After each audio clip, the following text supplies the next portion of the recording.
Young stars continue to push women's college basketball forward.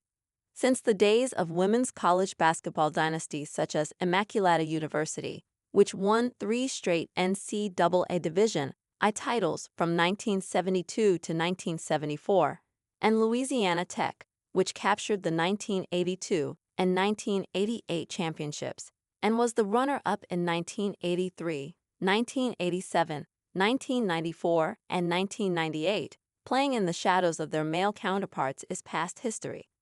The popularity of Caitlin Clark and Angel Reese elevated women's basketball even more in recent years as they led their teams, the Iowa Hawkeyes and LSU Tigers, respectively, to consecutive Final Four appearances, with Reese's Tigers defeating Clark's Hawkeyes in the 2023 NCAA championship game.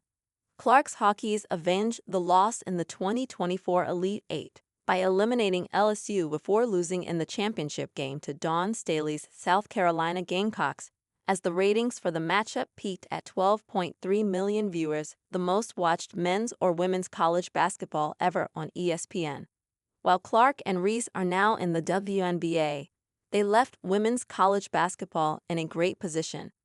After finishing second in the country in scoring last season as a freshman, averaging 27.1 points per game, and breaking the all-time women's freshman scoring record with 920 points, USC's Juju Watkins is back as a sophomore and has the Trojans as one of the top teams in the country. The 19-year-old Los Angeles native is on pace to break Clark's all-time Division I scoring record of 3,951 points if she plays 4 years. After USC's loss to UConn in the Elite Eight of last season's NCAA tournament, Watkins said, "I think just coming up short. That adds a lot of fuel to the fire for the next couple of years. I'm just excited to go back home and get in the gym now. I'm really focused on learning from this season as a whole, things I can improve on. Definitely my efficiency and stuff like that, but I'm just grateful for this year because I've learned a lot." Watkins continues to prove that she did indeed learn a lot as a freshman. Doubleheader women's basketball events like the inaugural Women's Champions Classic at Barclays Center and the 2024 Basketball Hall of Fame Women's Showcase at Mohegan Sun Arena, both held in December 2024, are emblematic of sponsors' increased investment in women's college basketball. Ultimately, the talent on the court will push the game forward, and there is plenty of that. UCLA center Lauren Betts, Tania Latson of Florida State, New Jersey native Hannah Hidalgo of Notre Dame, and Sarah Strong of UConn have all had tremendous starts this season.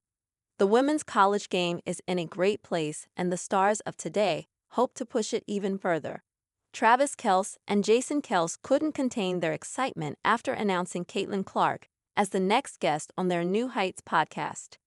Caitlin Clark, the WNBA Rookie of the Year, will be the special guest on the New Heights podcast with Jason and Travis Kelce on New Year's Day 2025. Clark has excelled in her debut season, leading the Indiana Fever to the playoffs and setting multiple records. Iowa reeling without Caitlin Clark as her former teammate goes through a sticky patch. Although Iowa women's basketball is thriving in the post-Caitlin Clark era, there's one undeniable void: their three-point dynamo. Clark was not just the team's top scorer, she was the heartbeat of Iowa's offense, doing it all with unmatched style and precision. And her former teammate, once poised to complement that legacy, is going through a bit of a rough patch. The numbers don't lie, and well, they're not pretty. Kylie Feuerbach's shooting 27.3% from beyond the arc, her worst performance at Iowa.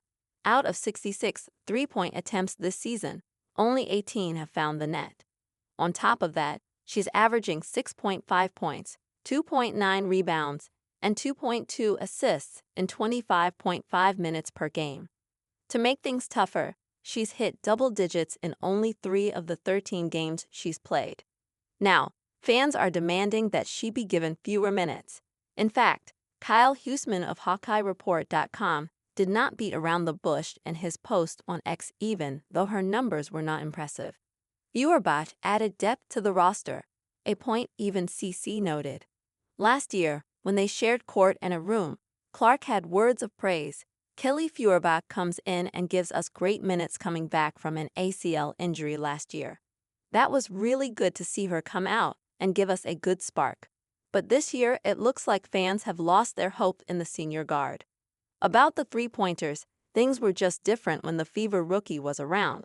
She knocked down 283 three-pointers in her career, a record for Iowa 5-on-5 basketball. She also set the Division I single-season record for threes and tied for the most threes in a single NCAA tournament game. Losing her presence, and those incredible stats, has undoubtedly left a gap in Iowa's lineup. But amidst it all, Iowa is still thriving. The team rang in 2025 with a bang.